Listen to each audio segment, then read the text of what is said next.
Just a reminder of our termly timetable. So remember, our timetable has not changed from last term. So if we have a look today, being Monday, we work down the page. So today, obviously, you have mentor where you need to be doing check-in and roll call. Then we've got writing. So you're working on your matrix. Remember, I have done a screencast, so you're welcome to watch that as well. Then you've got science with Miss Hobbs, Miss Williams for performing arts, doing number and humanities. This timetable has not changed. So when we go back to school next week, we will still be working on the same timetable. Okay, so remember, read it going down the page. So you should know the expectations for each day as to what subject you are doing and when.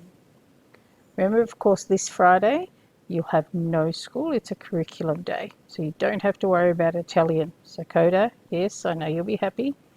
Don't need to worry about Italian for Friday this week.